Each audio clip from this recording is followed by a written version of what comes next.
Beth. It's Gil and Beth, and we're in part 4, the last part of this series. Best part. Yep, it is. And we're talking about really dealing with your crap. I mean, you can do desperation, willingness as gifts. You can, figure all these things out with an inner detective. But then there comes a point where you have to step out and go for it.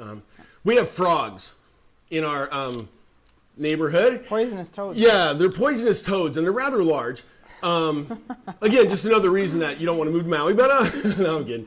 But what they do is they are like these big, strong, I call them frogs, toads, and they sit there almost as if, it's a plague that's been sent by God.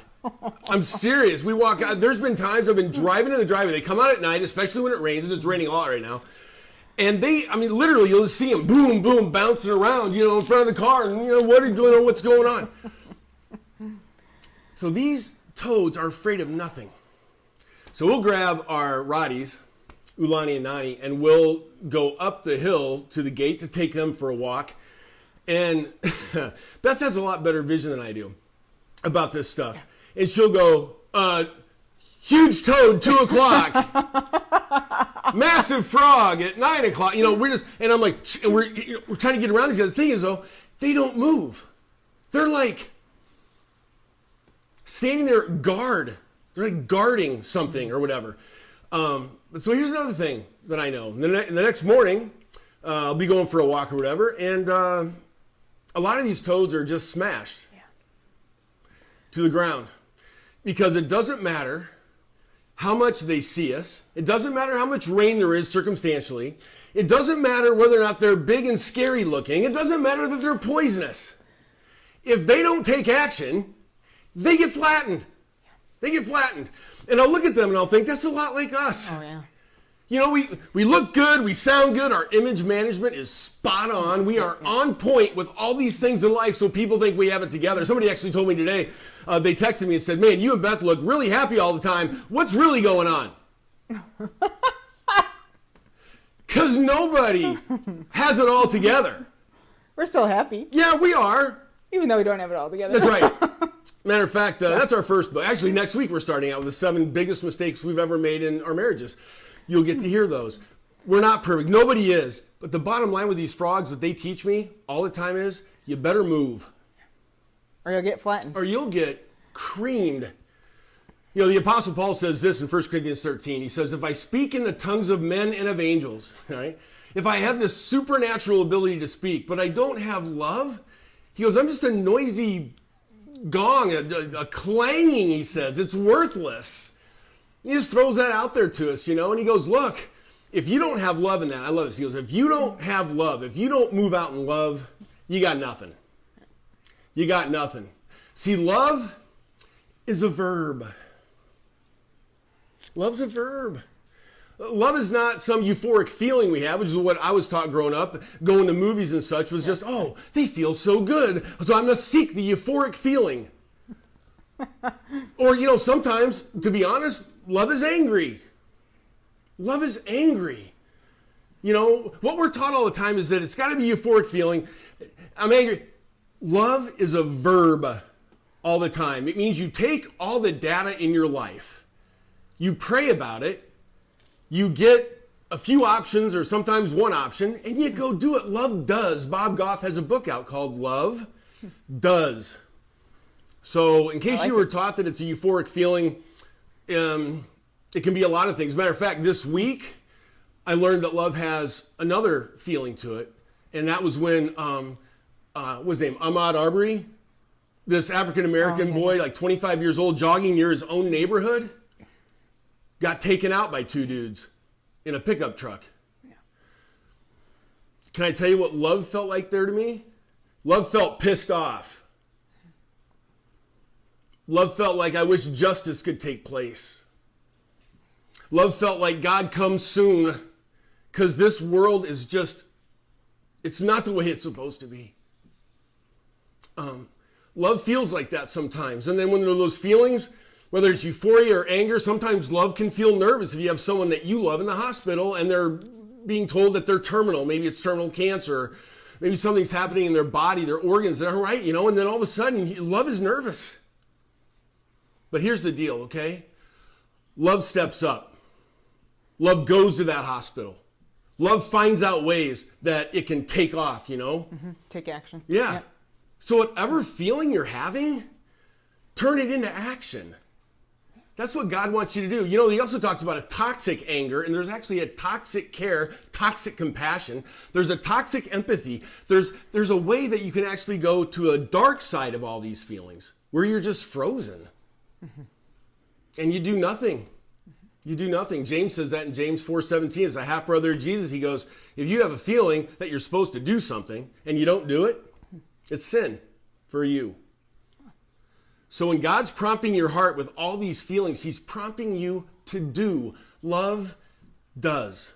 No matter what that is, it takes off. So I don't know how you feel about, racism right now. This week for me, I kind of sparked something. And now I'm thinking, okay, how do I handle that? And I just want to say this. Writing how pissed off you are on social media doesn't count. Thank you. We're not taking a vote.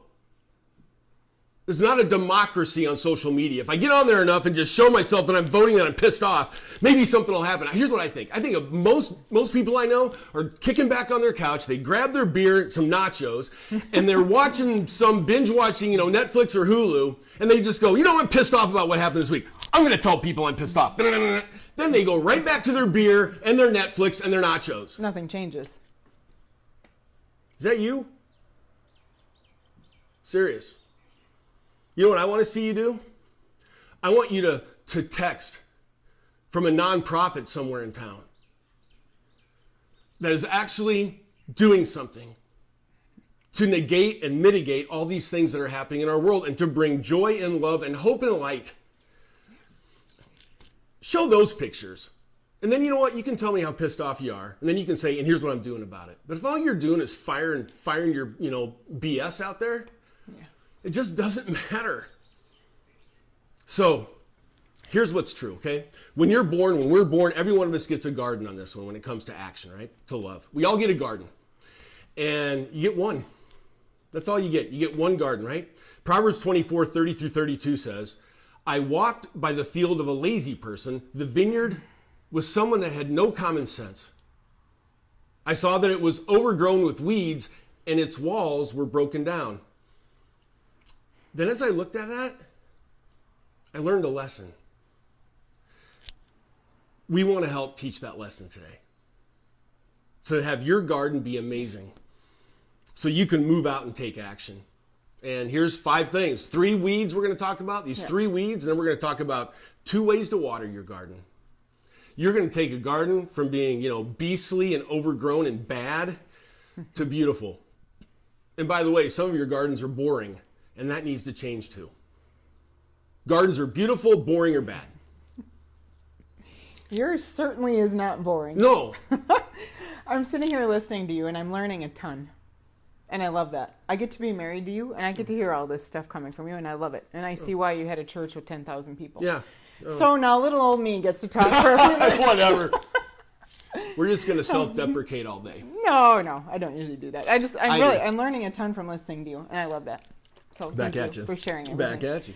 So what I'm thinking about as you're talking, Gil, is we're talking about the gift of dealing with your crap, as you say. I call it the gift of making movement. Yeah. The gift of making movement and taking action. Yeah. Okay. So one of the things I was thinking about, and most of you know I'm a healer, all the cells in the body have a vibration. Okay? They all make movement. When your cells stop making movement, you die. So lack of movement equals death. So if you just sit on the couch all the time, you are telling your body, I'm not into living anymore. Take me home. I might as well die. So lack of movement is death. Movement is life. That's how important it is to move out.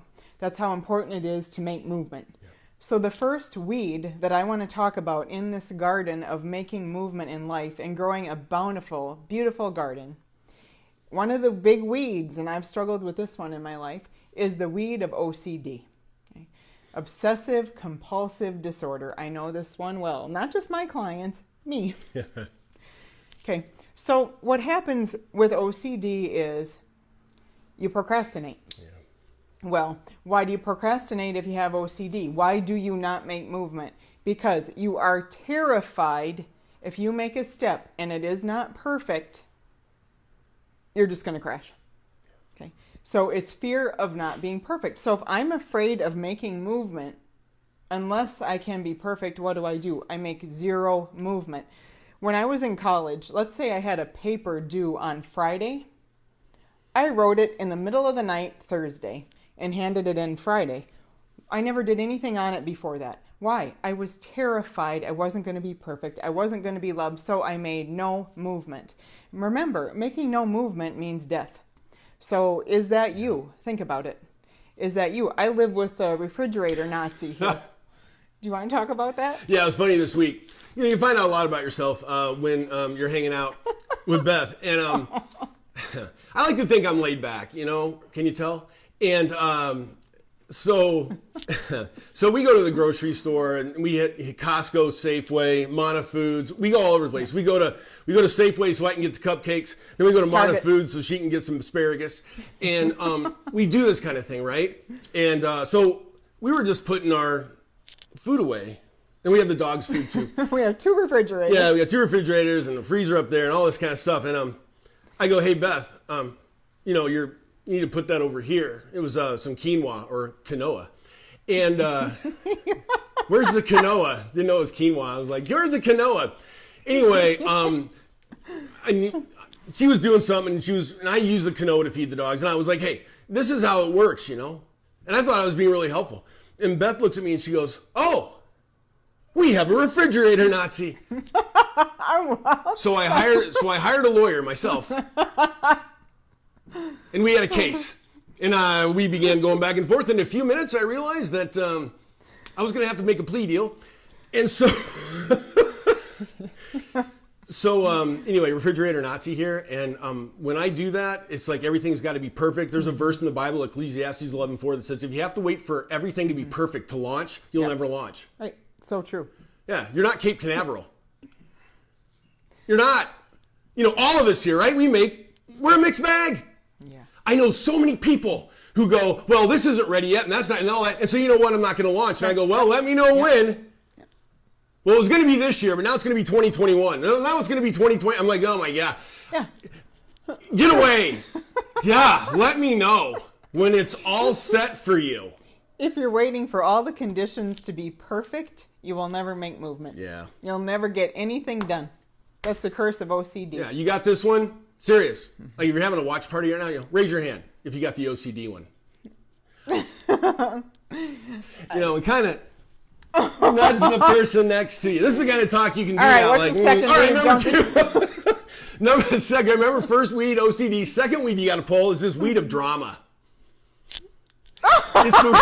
Sorry. So here's what you gotta do. Like, We have a winner over here. yeah, like everything you do has to be a thrill ride. It's like, hey, Gil, we're going to leave at 10 after 2. We're going to take the dogs down to the V guy, whatever you call him there, the veterinarian, yeah. Taking the dog to the vet. Okay, great. 10 after 2, I'm rushing to hit the 10 after 2 deadline. I hit it, right? Well, Beth told me early on in our relationship, she goes, you know, I'm 10 to 15 minutes late. That's just how it is. Everybody knows me, needs to know that. So I'm not dramatic about it. No, but she goes, look, here's the truth about me, which is actually really great. Because I'm like, all right, she's already been given the hall pass for 10 to 15. But I mean, it's a tornado in here for those 10 to 15 minutes. I want to call the Weather Channel. We seem to have a cyclone. 2 of them. You know, you like that? Are you like a thrill seeker? Like everything you do, you're like, oh my God, I got to get that done. Yeah. Oh man, let me tell you about this, you know? I don't know if you know this, but you're cracking me up. Dogs are perfectly calm. Yeah. And cats are thrill seekers. Can I read you something somebody wrote? It's hilarious. Here you go. I'm gonna read it. I love this. It's hilarious. Okay. So here's, basically you have a dog diary, you have a cat diary. Here's the dog diary and what the dog wrote in his diary. 8 a.m., dog food, my favorite thing. 9:30 a.m., a car ride, my favorite thing. 9:40, walk in the park, my favorite thing. 10:30, got rubbed and petted, my favorite thing. Noon, Lunch, my favorite thing. 3 o'clock, wag my tail, my favorite thing. 5 o'clock, milk bones, my favorite thing. 8 at night, wow, watch TV with people. I got to do that. Oh, it's my favorite thing. 11 p.m., sleeping on the bed with my favorite people. My favorite thing, right? That's a dog. That's a dog. Then there's a cat. Cat have the other issues. Here's what the cat wrote, this adrenaline junkie. January 15th, day 983 of my captivity. My captors continue to taunt me with bizarre little dangling objects. Today, I was almost successful in my attempt to assassinate one of my captors by weaving around his feet as he was walking. I must try this again tomorrow, but at the top of the stairs. That's why we don't have cats. Dogs, they're just content. That's what dogs are, right? Cats are adrenaline junkies. Maybe you can relate. I don't know. Again, hands up. I don't. No, I'm not agreeing. I do not seek drama. Right. It just finds her. Anyway, okay. It just somehow, there it is. Okay. No way. All right. I have to tell something. Okay. So when we first got together, one of the first questions that Gil asked me, and I'm sure you remember this because you remember everything, he said to me, do you get into drama? Or do you like peace and serenity? I said, I do not like drama. I avoid drama at all costs. Now, I think I told you the truth. Mm-hmm. Yeah. Okay, good. All right. She voted for no drama, but drama won. Yeah, that's how it works sometimes. It's so not true. Okay. All right, number 3. I'm glad we're settling all this stuff with you. Are you settling it where you are? Okay. So second weed was the weed of drama. Number right? 1, OCD. Okay. First weed of OCD. The third weed in your garden you must pull out to make movement.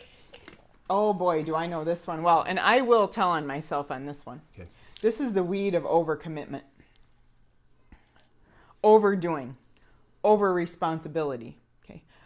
Problem with setting healthy boundaries. Problem with saying no. You say yes to everything that people asked you to do. Mm-hmm. Okay. I am classic on this one, so is probably my whole family, but I'll pick on myself. Okay. The to-do list that never ends. Okay.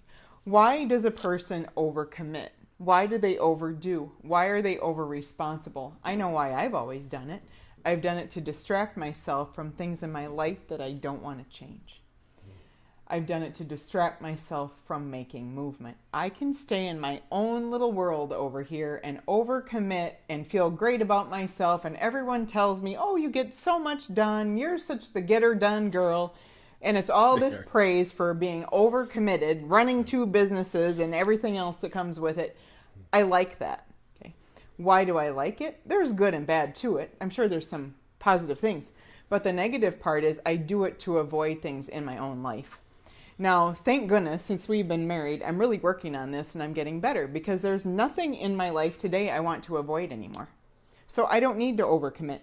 There's nothing I'm trying to avoid. So if you're overcommitting, you're distracting yourself from something in your life that you want to make movement about, but you're not quite there yet. Yeah, I would just say like overcommitment is kind of sexy, right? It's like, oh yeah, you're responsible. I'm a hard worker. It's, who's going to say you've got an addiction there? Right. Only the person you're married to. No, I don't know about that.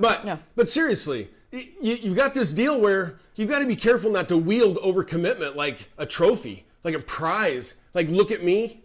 Because while you're doing that, your insides are dying. Mm-hmm. You've got guilt, shame. You think to yourself, I'm never going to make it. I'm not getting enough done. When's my boss going to call me in? When's my spouse going to say something? When's my boyfriend or girlfriend? What are they going to say? And so you're getting eaten alive on the inside, but then you put on this face of how busy you are and the trophy that you have with that. And look at me. Well, and the thing is, you probably do have some trophies. Yeah, well, obviously it's worked for you. But your adrenal glands aren't working. I can attest to that. How many people do you know that pushed it really hard in life and then they died? I'm going to tell you about a couple here in a second, but seriously. Let's talk about watering your garden. Mm-hmm. You got one of those 3 weeds. Yeah. Raise your hand. I've got a little bit of all of them and maybe a lot of it that I'm not ready to accept yet. All that said is those are 3 things to keep in front of you. Make sure you're weeding those, because if you're doing, you know why weeds grow? Because they get all the they're getting their nutrients. Yeah. And they're starving the good stuff. That's why weeds take off, and then your good stuff dies. So if your weeds are taking over your heart, by the way, if you want to, chime in on your phone or whatever you're watching this on, throw out some things that you are, engage with us on this. Say, hey, this is where I am. Pray for me here, or hey, man, call us. Let us know. We want to be in it with you. And so in this whole thing, because we all have weeds that are killing the good stuff. Yeah. So make sure you look at those, okay? Make sure. So I'm going to talk about then, once you're weeded, you're weeding well, you're doing well there, your garden's doing better. Now here's how you water it, right? You got to weed it and you got to water it. I'm going to give you two things. We're going to give you two things on this one, okay? Watering your garden, number one is make the most of your moments. Make the most of your moments, Life is short. So be a creator. Be a creator of moments and live in them. This is how your heart just grows. And I know a lot of you watching this, as we hear from you here and there, are young. You're either young and single in high school or college, or you're just married and you're just having kids. Or you're young at heart. Yeah, and you're thinking to yourself, I got tons of time. Yeah. You know what time's like? You know how we were missing toilet paper recently? Yeah. Time is like toilet paper. When you start to do it, you start to knock off some of those squares, it just seems like that roll's going to last forever. Once it hits the midway point, it just goes zoom and it's gone. And you're sitting there going, hey, Beth, get in here and change this out. Anyway, so that's yeah, right. That's what, but that, seriously. He never says that, by the way. No, but life is like a roll of toilet paper. Yeah. It just, you start out, you're like, yeah, this is going to last forever. And then, man, all of a sudden it doesn't. And I'm serious. Some of you right now are going, yeah, why am I, make the most of your moments. I'm going to have a ton of them. I'm good. So I just want to throw it out there, okay, that God says this to you. He says, your life is like a vapor. He says that in the New Testament. Your life is like a vapor. Anybody have a vaporizer? When you're sick, when I'm really sick, I use one, and you can see all the vapor come up, and then you watch it. And you know what else you watch do within like a second or two? Go away. Yeah. All the new stuff comes up, looks at you, heads out, helps you, heads out, helps you, heads out. That vapor is done. And God says, that's what I want you to think about your life, because I want you to make the most of your moments. I want you to think about this stuff. I'll tell you, I don't know if you remember this, but Michael Jackson and Farrah Fawcett died on the same day. June 25th, 2009. They died on the same day. And I remember thinking to myself, wait a minute. I remember Michael Jackson on Merv Griffin shows. So you're like, who's Merv Griffin? Check it out. He was doing, I remember him doing Dancing Machine when I was like, 6 years old. And I was like, I love Michael Jackson. He was amazing. I was mesmerized, right? And then I was like, I kind of went, I don't know, just all this stuff going on with him. And then he's gone. Gone. Vapor. Farrah Fawcett, Charlie's Angels. Waka, waka, waka. Wow, right? Some of you guys had a poster on the wall. Not me. But, okay. But, you were into Farrah Fawcett at one point, and then all of a sudden, boom, gone. Yeah. Beth grew up in Minneapolis area. We just visited a few months ago. Paisley Park? Yeah, Paisley Park, the Prince Museum. Yeah. His Beth, studio, his home. Yeah, Beth used to go there to his home. He'd have, 100, 200 people out there? Yeah, like after parties. Yeah, he did after parties all the time where he just stood up and played for people. But you know what? Awesome. He was busting his butt. So he's a really little guy, and he wore really high heels. Yeah. And so he had, if you ever seen him in concert, you'll get this. Yeah, incredible pain. He's killing his body. So guess what he was doing? I get it, taking pain pills. Yeah. And he took too many. And there you go. So now we've got a museum. Now, I don't know about you, I want to hold off on that museum for a very long time. And I want to make the most of my moments while I'm here. And I'll tell you, I'm learning, okay? I'm getting there. Brody, when he was 7 years old, he's my oldest son. When he was 7 years old, he called me at work, and I was pastoring a really big church at that time. And he goes, I was actually leaving messages because I was in meetings all day, and he was playing hockey, and he struggled at hockey. He worked really hard, and one night he scored a goal. And he was off the charts excited. So he's leaving me messages like, call me. I want to hear about I want you to hear about this. And I was in meeting after meeting. So I texted back to him. I said, hey, hold on. I'm in meetings. I'll see you at dinner. I really want to hear the story. Well, meetings went to more meetings. And before I knew it, it was, 9 at night. I missed dinner. And then on my way out the door, someone came in with a crisis. And for another couple hours, I just was helping them. So I was kind of telling Brody dinner and, be home at 9:30. So I finally helped that person. It was midnight when I locked up. And I went home, I pulled into the garage, and I went in through the garage door into the house. Shot straight upstairs to go see the kids and give them kisses goodnight and get with Brody. And Brody wasn't there. I had 3 other kids up there. And I'm like, whoa, where's Brody? So I ran around the house looking for him. And when I found him, he was wrapped up in his PJs, but he had a blanket all wrapped around him and a pillow. And he was asleep at the front door waiting on me to come home. Oh. Man, I thought? I missed a moment. Mm-hmm. I'll tell you what, I've made changes. They're not easy. Instead of doing things in a month, I always double it now. Let's do it in 2. Instead of a year, let's do it in 2 years. I don't need to go fast. Because when I go fast, I hydroplane over really key moments. I don't create them because I don't have time. I'm just reactive. I'm not proactive. I'm not intentional initiating taking. I'm just a fly, going everywhere. I'll never forget him sleeping at the front door, picking him up, bringing him up to his bed. Look, okay, I mean this. Water your garden. Weed it and water it. Okay?